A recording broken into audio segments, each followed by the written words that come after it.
실제 시험장 가면 이런 식으로 딱 가서 안녕하십니까 관리번호 3번입니다 하고 여기 가서 대기석에 가서 앉은 다음에 그 다음 종이 치면 이렇게 가가지고 여기서부터 설계를 시작하는 거예요. 수업 설계 시작하도록 하겠습니다.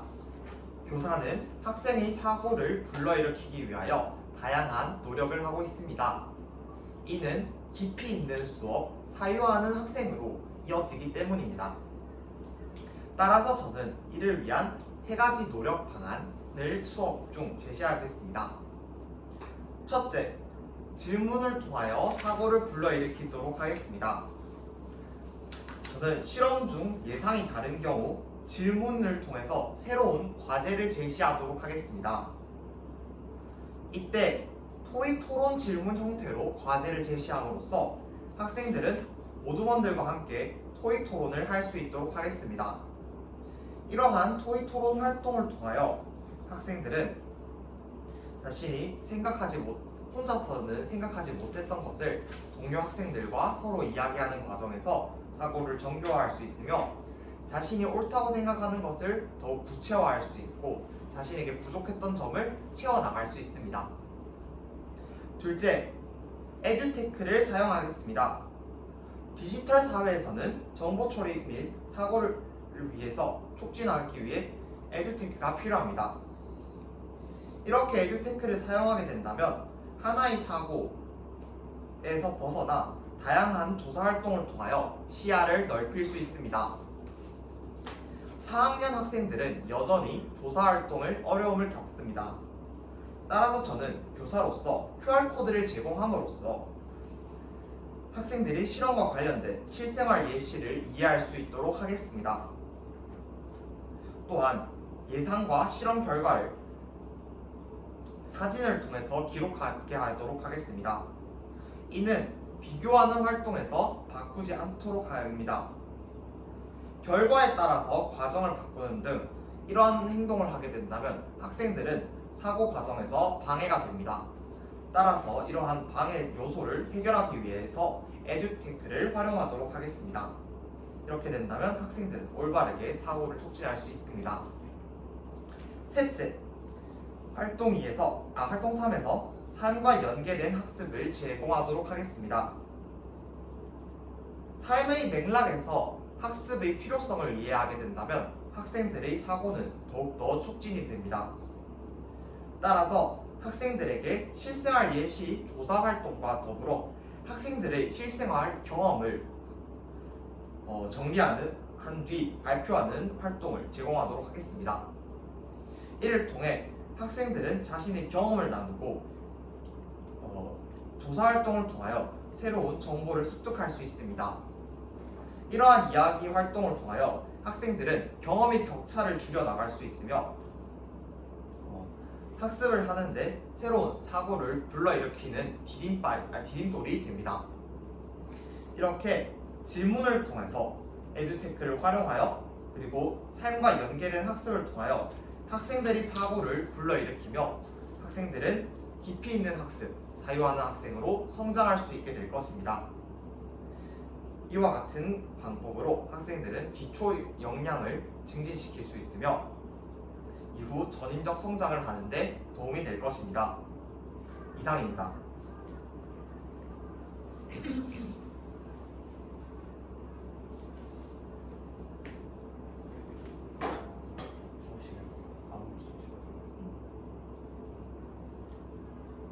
실제 가면 시간 남으면 앉아서 기다려라 해요.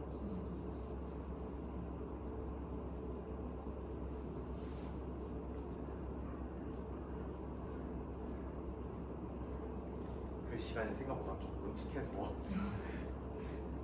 시간을 맞추는 게 최대한 좋습니다. 수업 시연 시작하도록 하겠습니다. 자, 4학년 2반. 여러분, 물이 다 얼어 있나요? 그러면 두 번째 활동으로 넘어가도 될까요? 좋습니다. 여러분들이 고개를 끄덕이는 것으로 보아 우리 두 번째 활동으로 넘어가 보도록 하겠습니다. 두 번째 배움의 문을 두드려 볼까요? 똑똑! 두 번째 활동 알아보자. 물이 얼고 난 뒤 부피와 무게. 이번 활동도 여러분 4명에서 한 모둠, 그러면 우리 반 몇 모둠이죠? 5개의 모둠으로 모둠 활동을 하도록 하겠습니다. 활동을 하기 전 선생님 설명 잘 들어보세요. 첫째, 전자서울로 물이 얼고 난 뒤 무게를 한번 측정해 보도록 하겠습니다. 우리 무게를 측정할 때는 전자서울에 0점 조절을 하고 해야 하는 것 다들 알고 있죠? 둘째, 물이 얼고 난 뒤 부피를 측정하도록 하겠습니다. 부피는 어떻게 측정한다고 했었죠? 맞아요. 사인펜으로 부피를 부피를 그음으로써 부피를 비교해 보도록 할 것입니다. 여러분들이 이렇게 측정했던 것은 모두 사진을 찍어 하이러닝에 올리도록 할게요. 그리고 셋째, 예상한 내용과 실험 결과를 비교하는 활동을 하도록 하겠습니다. 여러분, 지금 꽝꽝 얼어있죠? 이렇게 꽝꽝 얼어있을 때는 동상 조심해야 하기 때문에 만질 때 뭘 해야 할까요? 안 나왔는데? 맞아요. 우리가 차가운 물체를 만질 때는 어떻게 했죠? 장갑을 꼭 끼고 활동하면 될 것 같습니다. 그렇다면 활동 시작하도록 하겠습니다. 오모듬은 지금 어떤 결과가 나왔나요? 무게는 동일하고 부피는 증가하였다고 합니다. 좋습니다. 이모듬은 혹시 어떤 결과가 나왔나요? 예상할 때는 무게가 동일하고 부피가 증가할 거라고 생각했는데 실제로 해보니 무게도 증가했다고요? 그렇군요. 여러분, 활동 신호등이 모두 초록불이 켜져 있는 것으로 보아 다들 활동을 마무리 지은 것 같습니다.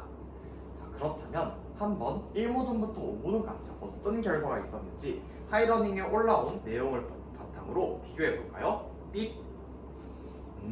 예상과 실험 결과가 동일했던 모둠도 있지만 예상과 실험 결과가 달랐던 모둠도 있습니다.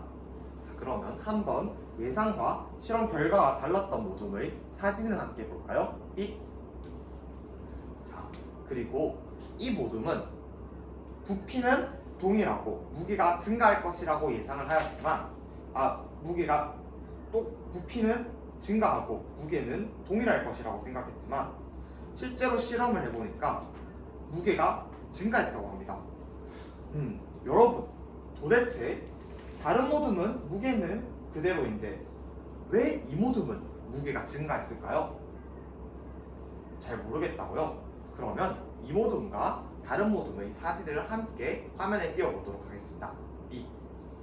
자, 이 이유에 대해서 함께 모둠원들과 토의를 하는 시간 잠시 가져보도록 하겠습니다. 왜 다른 모둠들은 무게가 그대로인데 왜 이 모둠만 무게가 증가했을까요? 한번 활동 시작하도록 하겠습니다.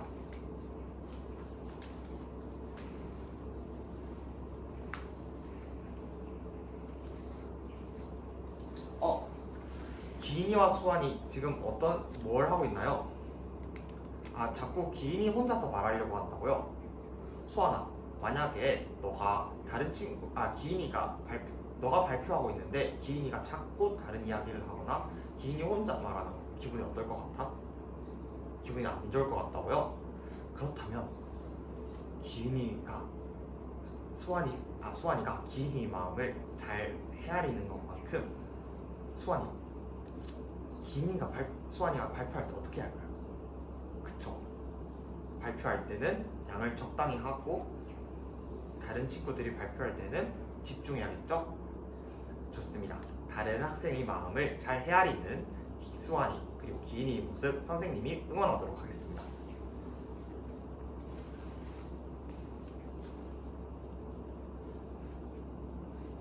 활동 신호등이 모두 초록불이 켜져 있네요. 그렇다면 여러분, 왜 다른 모둠과 달리 이 모둠은 물을 얼렸을 때 부피랑 무게 전부 증가했을까요? 5모둠 한번 발표해볼까요? 저울이 고장난 것 같다고요? 근데 이 모둠이 실험이 잘못된 줄 알고 한 번 더 측정을 해봤다고 합니다. 다른 저울로.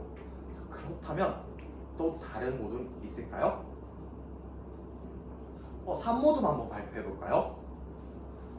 이 모둠과 5모둠의 사진을 비교해 보는 결과 이 모둠은 실린더를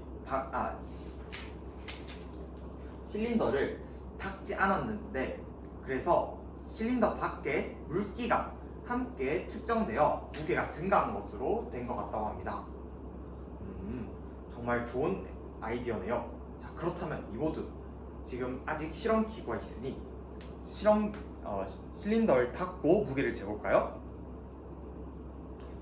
실험 결과가 어떻게 되었나요? 무게가 얼기 전과 동일하다고요? 3모둠이 이야기했던 대로 이 모둠은 얼고 나서 물기를 닦지 않아 이렇게 무게가 증가한 것으로 보입니다. 3모둠 의견 정말 좋습니다. 3모둠한테 칭찬의 박수를 줄까요? 멋있어! 그렇다면 우리 이번 실험 1과 2를 함께 정리해보고 다음 활동으로 넘어가 보도록 하겠습니다. 삐. 자, 만약에 물이 얼게 된다면 무게는 어떻게 되죠? 동일하죠? 맞습니다. 그렇다면 물이 얼게 된다면 부피는 어떻게 된다고요? 부피는 증가합니다. 좋습니다. 자, 그러면 우리 세 번째 활동으로 넘어갈까요? 세 번째 활동, 세 번째 배움의 문을 두드려 볼까요? 똑똑. 세 번째 활동, 찾아보자 실생활 속에서. 이번에는 개별 활동을 할 테니까 준비물 바구니에 모두 실험 기구를 다시 담고 태블릿을 꺼내 보도록 하겠습니다. 다들 잘 준비되었나요? 그렇다면 선생님 설명 잘 듣고 조사 활동 시작하도록 하겠습니다. 첫째, 선생님이 제시한 실생활 예시를 QR코드를 통해서 여러분들이 조사해 본 뒤 하나를 선택하도록 하겠습니다. 선생님이 화면에 QR코드를 4개 띄워주도록 하겠습니다. 둘째, 여러분들의 경험 속에서 이번 실험과 관련된 실생활 예시를 한번 정리해 보도록 하겠습니다. 셋째, 선생님이 줬던 내용과 여러분들의 경험 한 가지씩 선택하여 하이러닝에 올려보도록 하겠습니다. 다들 준비되었나요? 그렇다면 활동 시작하도록 하겠습니다. 호철이는 무슨 이유 때문에 활동 신호등이 빨간불이 켜져 있나요? 호철이는 QR코드를 사용해서 조사하는 활동이 어렵다고요? 그렇다면 우리 짝꿍 정보부장이 건부가 호철이를 도와주는 건 어떨까요? 도와줄 수 있을 것 같다고요? 서로 협력하면서 발전하는 모습 선생님이 칭찬합니다.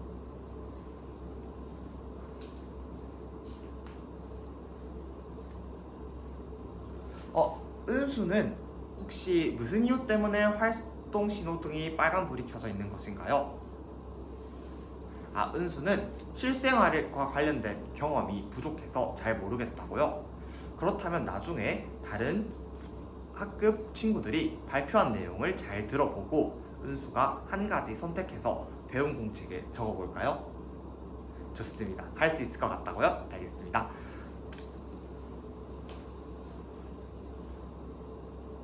활동 신호등이 모두 초록불이 켜져 있는 것으로 보아 다들 활동을 잘 마무리 지은 것 같네요.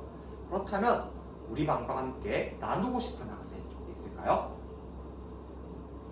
호철이 한번 발표해 볼까요? 나와서 발표해 보겠습니다. 호철이는 선생님이 보여줬던 내용 중 컵이 깨지기 때문에 냉장고에 얼릴 때는 뚜껑을 닫지 말고 물을 얼려야 한다. 또는 물을 가득 채우지 않고 물을 얼려야 한다는 내용의 영상에 대해서 이야기해 줬네요. 그리고 호철이 관련된 경험은 무엇이 있었나요? 호철이는 그것과 관련된 기사를 예전에 읽었던 것이 기억이 났다고 합니다. 호철이 어떤 기사였죠? 물이 얼면서 부피가 커지기 때문에 바위도 깨질 수 있다는 기사를 봤던 게 기억이 난다고 합니다.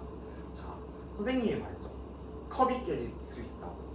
우리 물이 얼면서 부피가 증가하면서 어떻게 된다고요? 컵도 깨질 수 있고 바위까지 깨질 수 있다고요. 그러니까 우리 물을 얼릴 때는 어떻게 해야겠죠? 다 채우지 않아야겠죠? 좋습니다. 호철이 처음에는 조사활동을 하는데 정말 어려움을 겪었지만 건보와 협동하여 서로 성장했던 모습 선생님이 정말 칭찬합니다. 또 다른 학생이 있을까요? 네, 민지 나와서 한번 발표해볼까요? 민지는 선생님이 줬던 QR코드 자료 중 겨울철 물을 반드시 졸졸졸 틀어놔야 하는 이유가 만약 물이 얼게 된다면 물을 틀지 않으면 물이 안에서 얼어버려가지고 배수관이 터져버릴 수 있다는 내용을 이야기해주고요. 그렇다면 민지 관련된 경험은 어떤 것이 있나요? 예전에 사회교과서를 보는 도중 송유관이라는 것을 보았다고 합니다. 남극에서는 송유관이 어는 것을 방지하기 위해서 땅에서 조금 높이 송유관을 설치한다고 합니다. 왜 그런 건가요? 겨울이 되면 물이 얼면서 부피가 증가해서 송유관이 터져버릴 수 있기 때문에 송유관을 지면에서 조금 더 높이 설치한다는 거라고요. 역시 다른 교과에도 관심이 많은 우리 민지 정말 설명 잘 해주었습니다. 우리 호철이와 민지 정말 칭찬합니다. 그렇다면 우리 다 함께 하이러닝에 들어가서 다른 반 학급 학우들이 어떤 내용을 적었는지 한번 본 뒤 댓글을 달아보는 시간을 가져보도록 하겠습니다. 좋았던 점 또는 아쉬웠던 점 아니면 내가 새롭게 알게 됐던 점이 있다면 그것을 댓글로 마구마구 달아보도록 하겠습니다.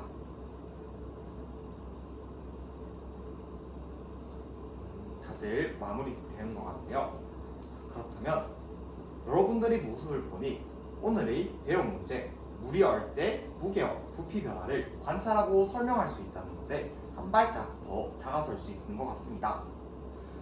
자, 이제 이번 시간에 배웠던 점, 느꼈던 점, 그리고 배웠던 점을 바탕으로 앞으로 실천하고 싶은 점이 있다면 그것에 대해서 이야기하는 시간을 가지도록 하겠습니다. 이상으로 수업 시험 모두 마무리 짓겠습니다. 감사합니다.